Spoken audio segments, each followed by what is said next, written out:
लेकिन ये पोंगा पंडित हमारे समझ में नहीं आया, ये तो आंसर हमको दे ही दीजिए। हाँ, बिल्कुल बिल्कुल। पंडित क्या होते हैं पता है आपको? हाँ, पंडित पंडित जैसे कि कथावाचक।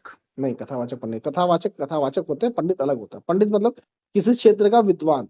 किसी भी क्षेत्र के आप विद्वान हैं, आप उस क्षेत्र के पंडित हैं। जैसे राजनीतिक पंडित, कला के पंडित, सांस्कृतिक पंडित, हम्म। वैज्ञानिक पंडित, हर क्षेत्र के अलग अलग पंडित। इसी इसी तरीके से कर्म कांड के पंडित होते हैं। अलग अलग हम्म। क्षेत्र के अलग अलग पंडित होते हैं, शास्त्रों के पंडित होते हैं। जो किसी क्षेत्र में उस क्षेत्र का विद्वान होता है, उस क्षेत्र का वो पंडित होता है। और कोई हम्म। व्यक्ति ये कहे कि हम इस क्षेत्र के विद्वान हैं और उस क्षेत्र में उसके पास कोई ज्ञान नहीं है, तो उसे कहते हम्म। हैं पोंगा पंडित। यानी हमारा भी नाम, हमारी रिकॉर्डिंग एक्टिव करके और पोंगा पंडित लिखेंगे। मैं आप आपने दावा किया आप पंडित हैं? नहीं नहीं पंडित, अरे उसमें हमने देखा था, ये एक सूर्य प्रकाश सिंह कोई नासिक का था, ओ सॉरी, हाँ नासिक का था। आपके पास फोन किया था, उसको भी पोंगा पंडित लिख दिए थे। तो उसने दावा किया था वो पंडित होगा।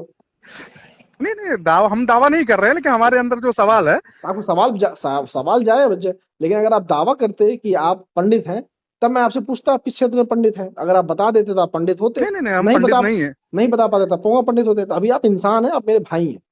बिल्कुल बिल्कुल, यही तो हम चाहते हैं कि इस देश में जो हो रहा है आज की डेट में, प्रेजेंट टाइम में जो हो रहा है, जी। ऐसा होना नहीं चाहिए। जैसे जिसकी जिसकी आप श्रद्धा आप है। आप आपने अपनी जागरूकता के लिए हमसे पास फोन किया, आपने सवाल पूछा, मैंने आपको जी। उत्तर दिया, आप उस बात को समझ गए, बात खत्म हो जी। गई। इसमें बिल्कुल। पोंगा पंडित और पंडित कहीं आता ही नहीं है। दो लोगों की बातचीत हुई, आप एक जागरूक नागरिक हैं।